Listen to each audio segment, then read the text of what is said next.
Bound for Glory this Saturday, start again. Bound for Glory this Saturday. It's Impact Wrestling's biggest show of the year. It's the WrestleMania, it's the Starrcade. I know I say this at the start of every video talking about Bound for Glory, but it really is a big show. It's Impact Wrestling's biggest show of the year. There is an argument to say that Slammiversary was maybe the biggest show this year, considering all of the returns, the debuts, the stars jumping over from WWE or the independent scene to Impact Wrestling, or returning to Impact Wrestling. But Bound for Glory traditionally is Impact Wrestling's biggest show of the year. It's only a couple of days away. Really excited to talk more about Bound for Glory. In this video, we're going to do some predictions, some previews for all the matches for Bound for Glory this Saturday. Remember that we will be doing a watch along Saturday night as well during the show, so be sure to subscribe and click that notification bell so you don't miss the notification for when we go live on Saturday night. Really excited to watch Bound for Glory with all of you. We are now over 1,000 subscribers, so thank you everyone that has subscribed and is new to the channel. Thank you to everyone who's just subscribed in general. Super chats are available for this video, so if you want to contribute to the channel, feel free and go ahead. We really appreciate all of your support and donations to the channel.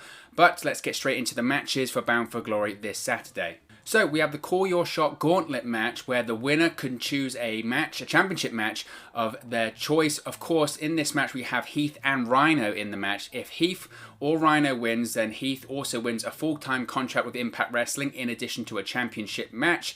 If neither wins, then Rhino is fired. Of course, Heath will also not get any more opportunities to join the Impact Wrestling roster. Hernandez will enter last, while Rhino will enter first. That, of course, was decided this past week on Impact Wrestling. So the people announced for the match, we have AC Romero, Alicia Edwards, Cody Deaner, Brian Myers, Havoc, Heath, Hernandez, Larry D, Rhino, Taya Valkyrie, Tenille Dashwood, Tommy Dreamer, and TBD.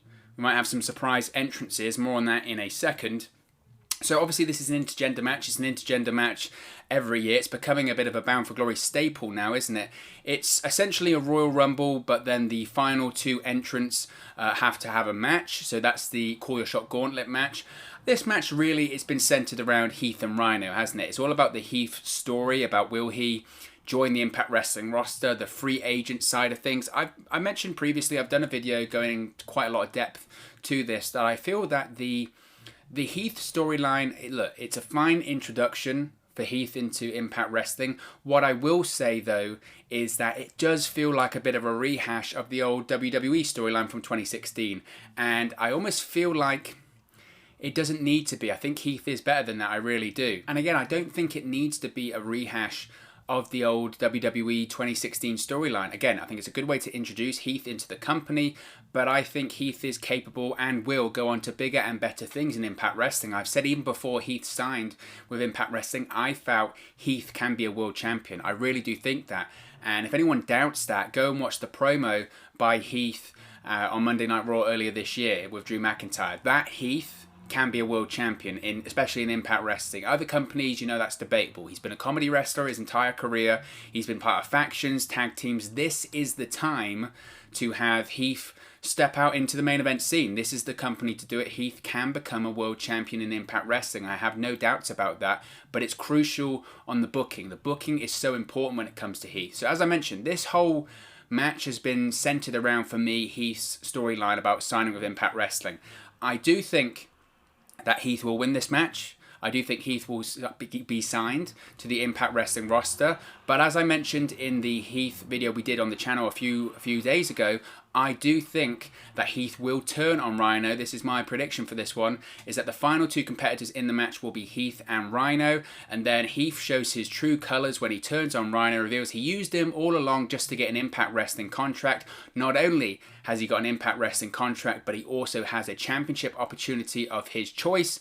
This then transitions into a feud with Rhino going forward in Impact Wrestling, and ultimately leads to an Impact World Championship match against, I don't know who the champion could be. Could be Eric Young, could be Rich Swann. We'll touch on that in a second in the video.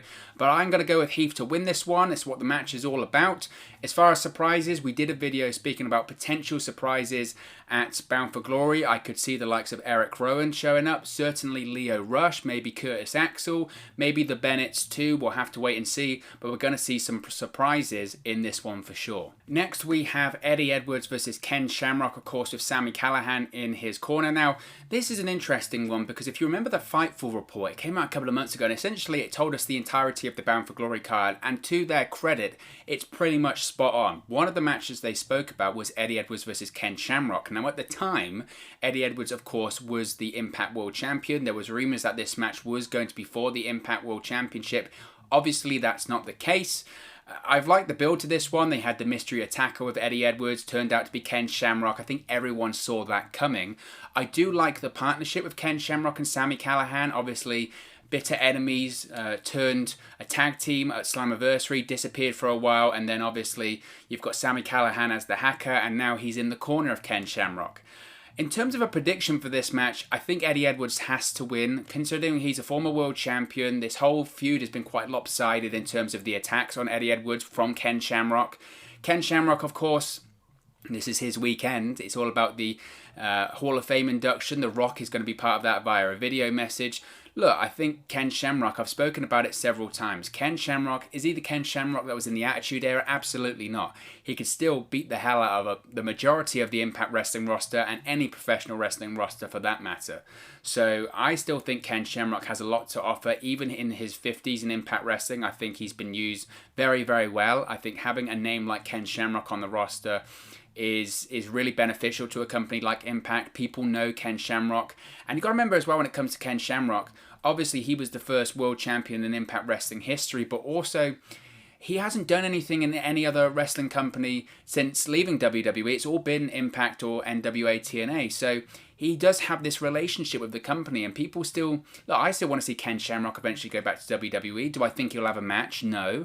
Obviously, I want to see him in the WWE Hall of Fame one day, but he's done a lot of great things with Impact Wrestling. So I think this match, look, it's not going to be anything special, I don't think. Obviously, it's a singles match. There's no gimmicks really involved here. I wouldn't have been surprised if they added some gimmicks on. But it's a nice continuation, of course, of the Eddie Edwards-Sami Callihan feud from a couple of years back with the baseball bat to the eye.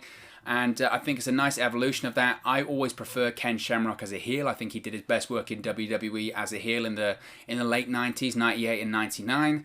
So look, is this match going to be a classic? No. In terms of a prediction, I think Eddie Edwards probably is going to win this one. It doesn't make any sense for Ken Shamrock to win. I think Eddie Edwards, coming off of a very short World Championship reign, kind of has to be built back up, I would say. He's the underdog babyface. He's been dominated during this feud. It makes sense to me that Eddie Edwards would come out on top here. Next up, we have EC3 versus Moose in an undisclosed location. Now, this is really interesting, of course, because it's actually EC3's first match back with Impact Wrestling. EC3 actually made his Ring of Honor debut this past week, even though it was filmed several weeks ago at this point. I think they had the tapings, when was it, back in June, July? But EC3 made his Ring of Honor television debut this week. This whole EC3 return to Impact Wrestling I've just found really interesting because I don't think it's the way that many people thought it would go. I think a lot of people thought EC3's back with Impact, through the door he's going to become the world champion at Slammiversary, he's going to be the centerpiece of the company, he's going to be right back to where he was before in the company, and that just hasn't been the case. He mentioned at the time, I'm not signed to Impact, I'm with a short-term deal, he can work with Ring of Honor, he's not exclusive to the company. I think his deal with Impact is not what many people thought it was at all. I'm getting the impression now with the way that he's been booked that this is a short-term deal with Impact. He was contracted to maybe one match, and that might literally be at one match, which is Bound for Glory. I think the outcome of this match against Moose is going to be really interesting to see where EC3 is going. Where he's going with the company. Is he going to stay? Is he going to branch out to an AEW? I do think he will end up in AEW at some point. It's going to be interesting. What is the situation with EC3? In terms of this feud with Moose, I have enjoyed it. I think the story they've told, they've stretched out, I think, on purpose, because it looks like EC3's only working the one match. Or, again, we'll wait and see for Bound for Glory what the situation is here, post Bound for Glory. I enjoyed the TNA World Heavyweight Championship twist on it. Obviously, I've been a fan of Impact for a long, long time. I've been watching wrestling for a long time. I love a bit of nostalgia. Who doesn't? I love the TNA World Heavyweight Championship feud. I thought Moose did a great job of that. I did think there was more they could have done with it. I felt they could have brought in some more Impact originals, TNA originals. I felt there was more they could have done with the Open Challenge. But look, It was a very difficult time. It is still a very difficult time with the current climate about bringing people in. I do think there was more they wanted to do with that whole TNA World Heavyweight Championship storyline. Obviously, they had the event in April, the TNA There's No Place Like Home event scheduled over WrestleMania weekend. That didn't happen. But look, I've enjoyed the mind games. This is certainly a different EC3. It's more about vignettes, psychological mind games. It's certainly a different character. The whole control your narrative thing, that's blading over into Ring of Honor now too. I think, in my opinion, this is going to be shot in cinematic style. They've mentioned it's going to be in an undisclosed location. What does that mean? I think that's probably similar to the Johnny Gargano-Tommaso Ciampa cinematic style match we saw earlier this year, which was also in an undisclosed location. Yeah, I think it was in a warehouse with a ring in it. I think we're going to see something similar. If you recall, when EC3, just before he made his debut or return to Impact Wrestling at the end of Slammiversary, he released a video where he had a match of sorts in this cinematic style inside of a warehouse. So I think that undisclosed location could actually be that warehouse that he had that match in. So it's an interesting one. It's a hard one to call, if I'm going to be honest, because I just don't know about the future of EC3. I'm going to go with an EC3 win, but it's a tough one to call, because if EC3 is just coming in for a couple of months, he's having the Bound for Glory match, and then he's maybe doing his Ring of Honor stint, and then he does go to AEW, then I would say Moose has to win, because you've got to keep the guys strong that are sticking around in the company. I'm going to go with an EC3 win though, because I'm hoping, and I think maybe there is more to do for EC3 in Impact yet. I would hope so anyway. But I'm going to go with EC3 win, but I could easily see Moose winning this one, absolutely. Next, we have the X Division 6-way intergender scramble match for the X Division Championship. We have Rohit Raju, the X Division Champion, against Chris Bay, Jordan Grace, TJP, Trey, and Willie Mack. Now, I'm not too sure about the rules of this scramble match. Is it single one fall to a finish, or is it a scramble match in the sense of the WWE scramble matches that we used to see previously, where there's a time limit and you can have multiple pinfalls and whoever's got the last pinfall at the end is the champion? I don't know. If you know the rules, let me know in the comment section below, because I think there needs to be maybe a slight clarification as to the rules on this one. If it's the scramble match that we used to see in WWE, I know some people hated that concept. I think there is drama to it. I think there absolutely is drama to it, especially in the last 5 minutes or 60 seconds. I think there's absolutely a drama to that. If it's just a normal 6-way one fall to the finish, I think that can be great too. So I don't have too much of a problem with the rules. I would just like to know what the rules are when it comes to this. In terms of the X Division Championship, I've spoken quite a bit about the X Division over the last few months when I've been covering Impact, in saying that I do think that it's something that Impact needs to focus back on and build back up. I think absolutely in the last few months we've seen that. To be honest, post-Slammiversary, I think Impact have done a fantastic job of building up the X Division. I would love to see Impact sign Leo Rush. I think Leo Rush is the guy to build the X Division around in 2020. Whether or not they can do that deal, I don't know. I know that he wants to work with a lot of Impact Wrestling superstars, including the likes of Chris Bay, who's in this match. Maybe Trey too. So I'm interested. I don't think he'll be added to this match. I think if he does show up, it will be in the Call Your Shot Gauntlet match, which we've covered earlier on in the video. In terms of a prediction for this one, you know what? I'm going to go with Jordan Grace. I am going to go with Jordan Grace. I know they teased it a few weeks ago on Impact.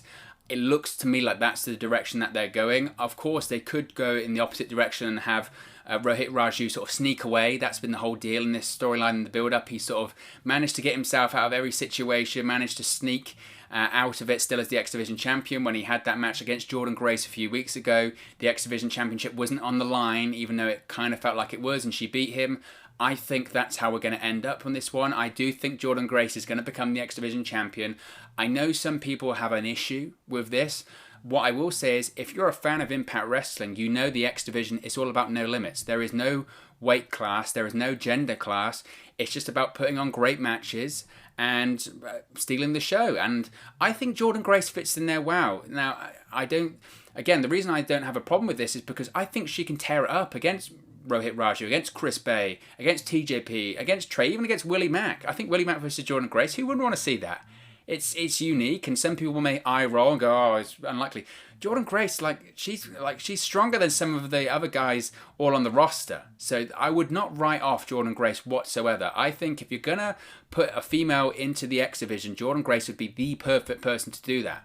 absolutely the perfect person to do that. So I do think Impact, look, they're not scared of putting classically male titles on females. Look, Tessa Blanchard's first ever world champion. So I think Jordynne Grace is going to win this one. I think Impact's looking to make a bit of headline and a bit of news, and I think they'll do this with this one. I do sympathise with Chris Bay, who of course won the X Division Championship at Slammiversary and then only dropped it a few weeks later. He goes in the same category as Eddie Edwards as having very short title reigns here, doesn't he? But I think this one's a sleeper for the match of the show. I really do. I think Jordynne Grace is going to put in an absolutely fantastic performance, and she's my pick to become the new X Division champion here. Next, we have the Impact World Tag Team Championships on the line in a four-way tag team match. We have the Impact World Tag Team Champions, the Motor City Machine Guns, going up against the Good Brothers, Doc Gallows and Carl Anderson, up against the North, Ethan Page and Josh Alexander, and Ace Austin and Madman Fulton. This has been a really interesting one about how the storyline is played out here, because obviously coming out of Slammiversary, the feud was between the Motor City Machine Guns and the North. And obviously the Motor City Machine Guns, they beat the North on the post-Slammiversary episode of Impact Wrestling on Access TV to become the tag team champions. They beat them in a subsequent rematch. And then after coming out of Slammiversary as well, you had the Good Brothers feuding with Ace Austin and Madman Fulton. Obviously, they confronted Austin and Fulton at the end of the match at Slammiversary for the Impact World Championship. They've been feuding ever since, and essentially what Impact have done here is they've merged both feuds together to make this four-way match. I think the tag team division in Impact Wrestling is thriving right now, I really do. I still think, in my opinion, the North are the best tag team in Impact Wrestling. Arguable that they're one of the best tag teams in the world right now. They are just that good. And do I think the North will win this match? I don't. Unfortunately, I don't think the North will win. I still think there is a bit of confusion as to what's going to happen with Ethan Page's contract, which does, of course, expire at the end of the year.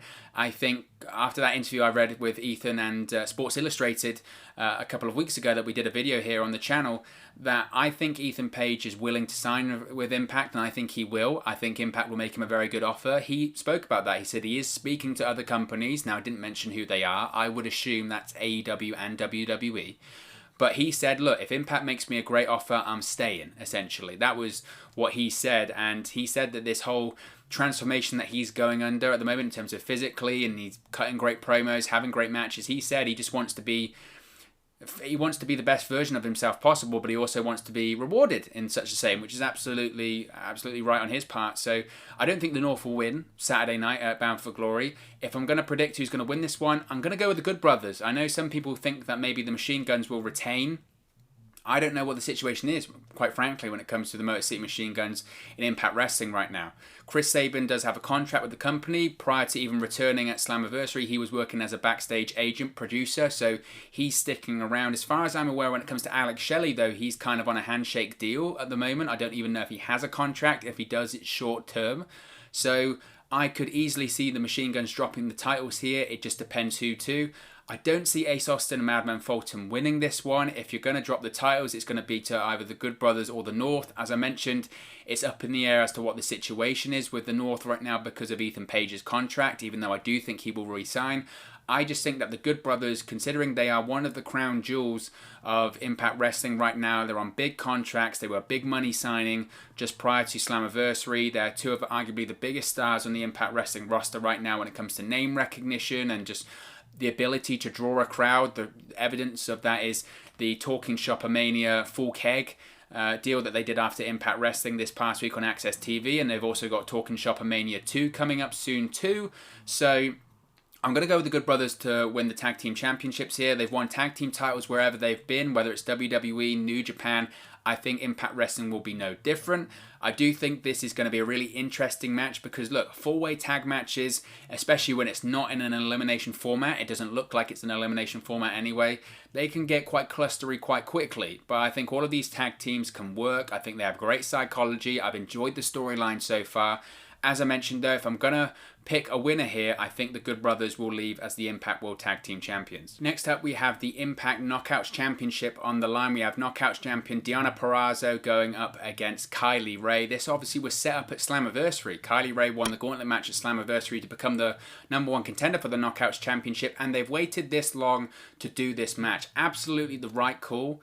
I think Kylie Rae, of course, was involved with Wrestle House, which was an absolute huge success. I can't wait till they do that again because just brilliant. If you haven't seen Wrestle House, it was absolutely fantastic. Again, I didn't necessarily agree and like all of the storylines involved in Wrestle House, but I thought it was a fantastic way of creating unique and innovative content during this pandemic. So thumbs up to Impact Wrestling for Wrestle House. Kylie Rae was a part of that. It was absolutely brilliant. I really enjoyed that, but it also allowed Deonna Purrazzo to continue a feud with Jordynne Grace, which of course led to Impact Emergence, the Iron Man match, which was brilliant, absolutely brilliant. I found the interesting thing about that Iron Man match was actually the week after was the NXT 60-minute Iron Man Fatal 4-Way match, and in my opinion, I thought the Knockouts Iron Man match, 30 minutes, was far better. I mean, night and day better. Night and day. I thought the story they told in that match was absolutely fantastic. Deonna Purrazzo has also been kind of continuing a feud with Tenille Dashwood too. Look, the Knockouts division, I don't need to say it over and over again because I say it enough, but the Knockouts division in Impact Wrestling, it's just brilliant. It's absolutely brilliant. Blows AEW's women's division out of the water. And I know people will say, well, why are you comparing? Why are you comparing? Because it needs to be done. It needs to be done. In my opinion, I think the Knockouts division rivals WWE's women's division, their females division. I would say the WWE's is better, but that's probably just due to the star power and being available on the bigger stage. But to be honest, the Knockouts division is superb. It's absolutely superb, and you've got two of the very best going up against each other at Slammiversary, at Bound for Glory this Saturday.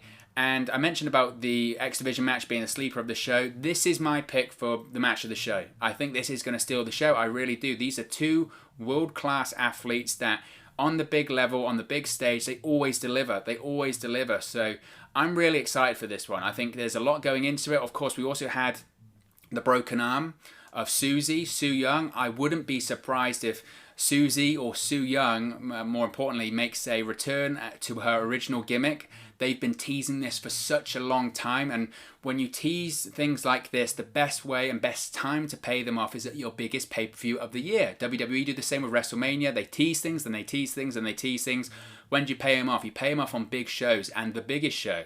And for Impact Wrestling, there's no bigger show than Bound for Glory. So I think we could potentially see a Su Yung return here to her original gimmick. It just depends what side is she on? Who does she blame? Does she blame Deonna Purrazzo for getting her arm broken, or does she blame her friend Kylie Rae for being there when she got her arm broken anyway? We saw a bit of a darker side of Kylie Rae because of it, but maybe Su Yung blames her. So because of that, I'm going to go with Deonna Purrazzo to retain the Knockouts Championship, because I think Su Yung gets involved in this one, and I think that allows Deonna Purrazzo to retain the Knockouts Championship. Of course, Deonna Purrazzo as well, for a long, long time, she was working without a contract, really, with Impact Wrestling. That has subsequently changed. She has signed a long-term deal with Impact Wrestling, so she's sticking around for a while, and she's exclusive to the company, apart from obviously select indie dates, if and when they pop up. So I think Deonna Purrazzo is staying around for a long while, hence why I think she'll retain here. And I also think part of the storyline here too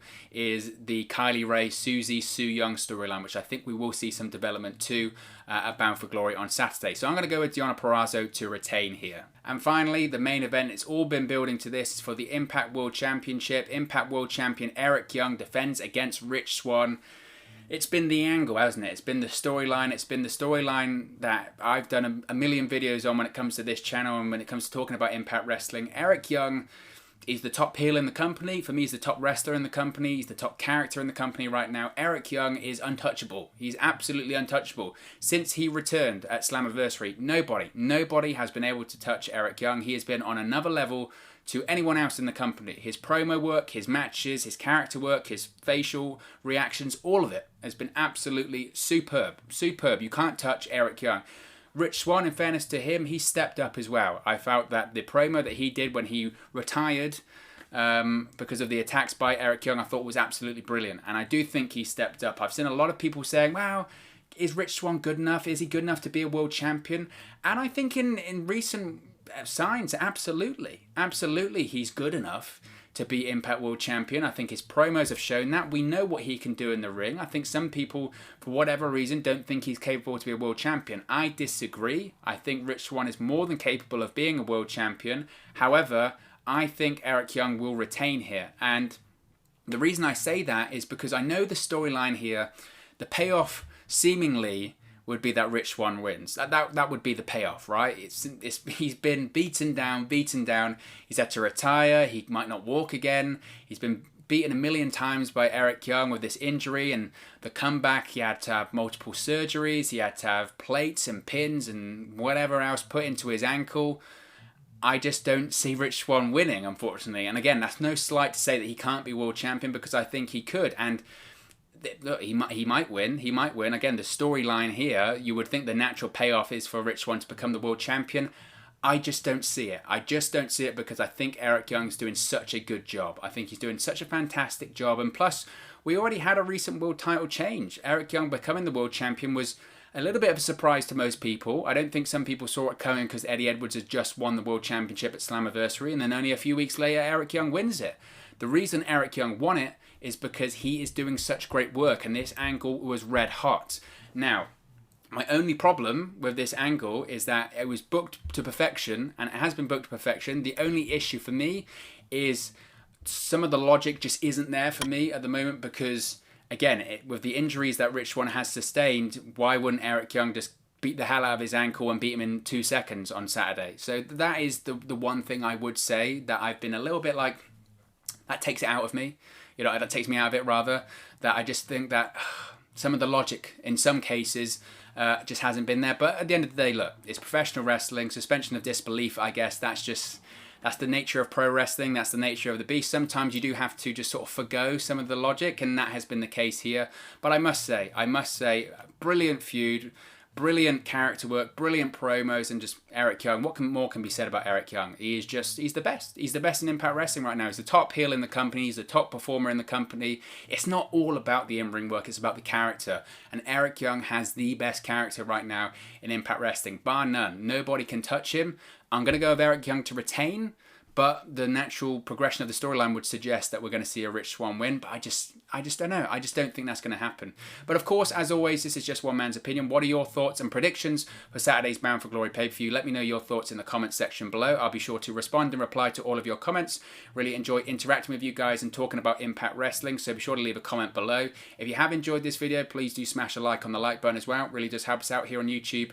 Go up the rankings and get into people's recommendation feeds if they haven't seen our videos previously.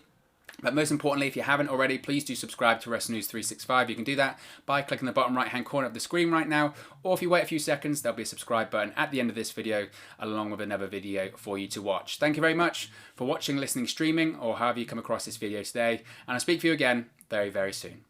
Hey guys, thank you for watching, listening, streaming, or however you come across this video today. Be sure to click on the video on the right there to watch our next video, or click the bottom there to subscribe, or the bottom right hand corner. Thank you very much, and I'll speak to you again very soon.